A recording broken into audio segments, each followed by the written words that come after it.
Hi there folks, it's Sean Heron at The Easiest Swing. So I've got another brilliant task-oriented exercise for those of you that struggle with the quality of ball strike around the greens.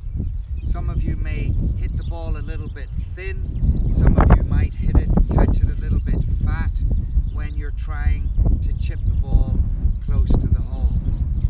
So this, as I say, is another task-oriented exercise. Now I can't overemphasize the power of these task-related exercises, because what it does is it ensures that my focus is outside of my body.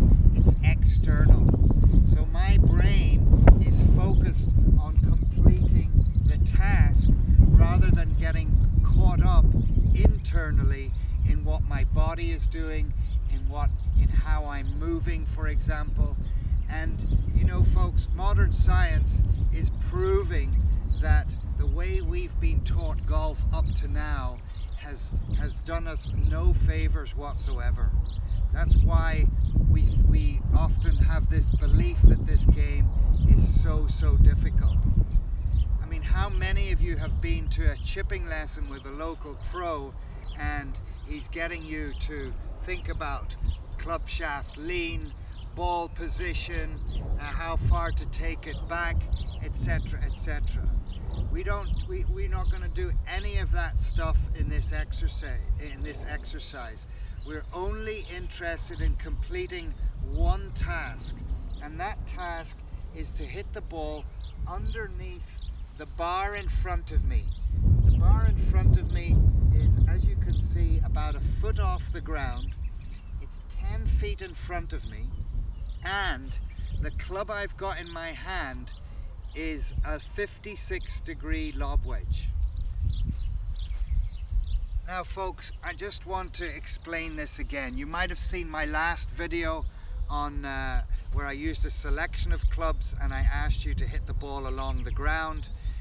A similar exercise, but this will just consolidate anything that you learned from the previous from the previous drill. So you see, if I have a lofted club, yeah, the club face points in the air, yeah, that's its design. 56-degree lob wedge. The design of the club face is set like this.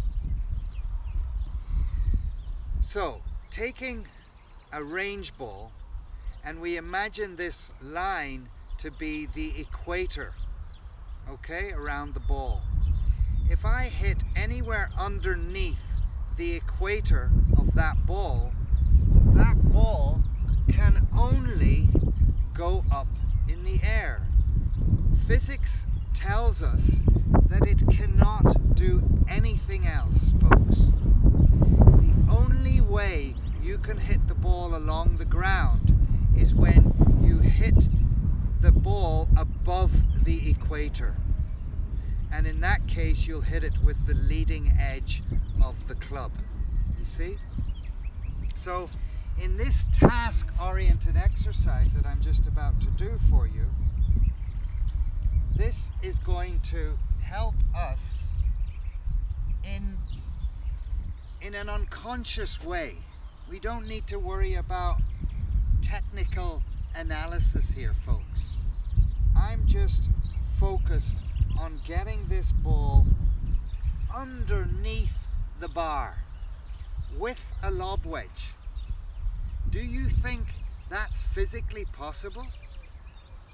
I mean, the only way it's going to be possible depends on how hard I hit it. But if I hit it with any oomph at all, that ball, if I hit below the equator, that ball can only go over the bar. But that is not my task. My task is a trick of the mind, you see. My task is to try to hit it underneath the bar. Now I'll change the camera around in a second just so you can get a really clear picture of the movement that this task-related exercise encourages me to do. So So here we go. We'll hit a couple of shots. Again, single focus, no target in front of me. Yeah, I'm only focused on the quality of my strike here. Once the quality of my strike improves, I might start to bring a target into the equation. So all I'm thinking about is hitting the ball underneath this bar. Oops. Guess what? How did that happen?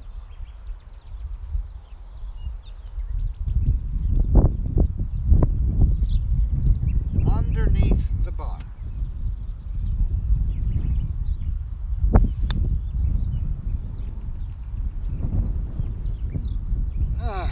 What to do?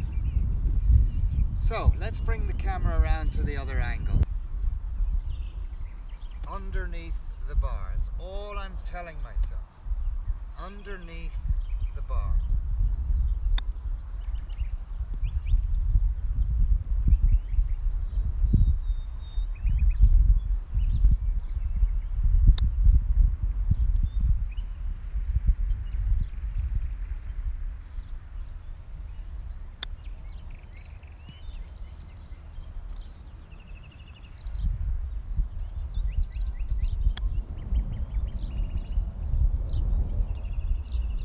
Bring the balls up a little bit closer. Under the bar.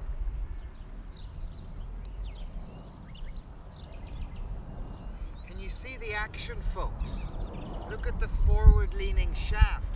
I'm not trying to put the shaft in a forward-leaning position. I'm not moving my ball position to the back of my stance. I'm not thinking about the length of my backswing. I'm not thinking about how my shoulders move. I'm just trying to hit the ball under the bar. And my unconscious is so clever that it just works it all out. Under the bar. Under the bar. It can't happen, folks.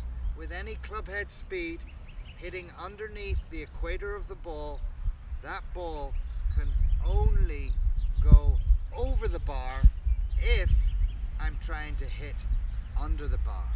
In other words, I'm letting the club do the job that it's designed to do without any mental interference that's coming between my ears.